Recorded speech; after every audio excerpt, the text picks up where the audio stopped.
Let's kick off this conversation with what's going on at your Georgia plant. Bloomberg reported in April that Hyundai is going to spend more at that plant to produce more hybrid vehicles. Are you still betting that it's going to be the full battery EVs that are going to dominate? Well, good afternoon. Thank you for having me. It's good to see you, Matt. Well, we are still very confident, and I was visiting our plant in Savannah last week, and I'm happy to report that we'll be able to produce 3 months ahead of a schedule. So by October this year, we will start producing our very popular Ioniq 5. So I think that's great. We're very confident. And then, as I've said many times, we continue to double down on our bet for electrification, and we're happy to continue with that. So your question about the hybrid, we've also seen that the evolution of EV sales in the industry may be not as fast as everybody expected or as the regulation would expect. And then we have seen also that a number of consumers are betting for maybe alternative fuel types beyond ICE, like hybrids and plug-in hybrids. And that's why we have decided that in our plant in Savannah, we're going to produce also hybrid vehicles. This is going to imply, of course, an increase on investment, but we believe is needed. And we are very happy to see the reaction of our dealers and our stakeholders as we have announced that. Is the Ioniq 5, by the way, great to see you as well, Jose. The Ioniq 5N hit the market, wowing a lot of people with the sort of ICE emulation and sporty performance. Is that thing sold out already? I mean, what are the orders looking like for that? Well, Ioniq 5N is unbelievable. I think the few journalists like you, Matt, know really what this car can do. It's more than 640 horsepower.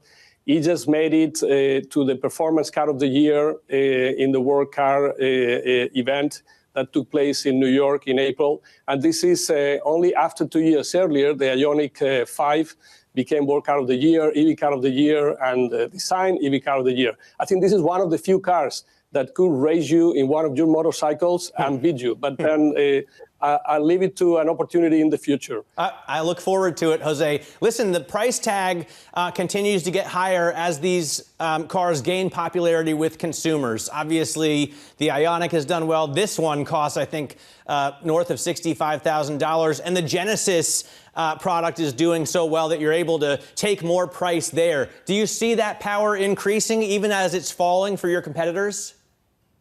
Well, we really do see the power increasing. So we really believe that the future is going to be electric. So it's not a matter of if, but when. If you go to Europe, I think there is about a 20% mix of EVs. You go to other regions like China, it's about 30%. We are stable in the United States, about 8%. But in our case, we continue to do very well. This year to date, we have increased our sales of EVs by more than 50%. And last year, we doubled our sales of EVs. So if anything, those vehicles are helping our company to position themselves in a better place. So in fact, in the United States as a group, we are number 3 on retail sales. But on EV sales, we're number 2, only behind Tesla. So we are confident. But to your point about affordability, what we have seen is that if you compare the prices to 2 years ago, the prices have gone down about $15,000 in average. But some OEMs, including us, or in our case, taking the lead, we're bringing new high-performance versions that the consumers like. I think we're working also on trying to bring the prices down so that it is not only a matter of performance, but also affordability and convenience, plus charging infrastructure, etc. But that's where we are. That's what we want to do.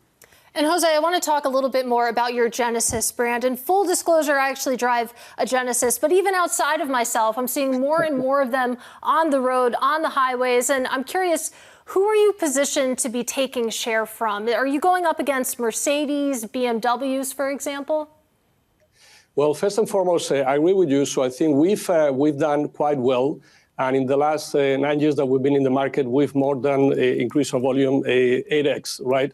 And then we continue to grow. We're outpacing the market. I think the market on luxury is about flat.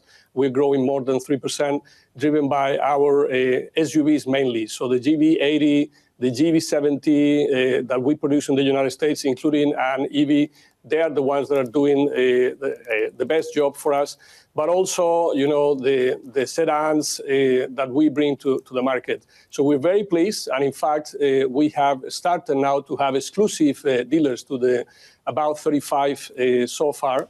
And we want to take this number to about 100, hopefully in about 1 year or so. And as we increase the number of exclusive dealers, and we continue to bring new products, like right now we're about to launch the GV80 Coupe, we see the sales growing strongly, the dealers making good profits step by step, and we're creating the brand. So our main competitors are luxury competitors. And then in the EV field, of course, you have Tesla. But in the other technologies, the German three, so Mercedes, BMW, and Audi are our reference. So we are still behind, but we're working hard. And then the way we made it today, I think, has been faster than most of our competitors before.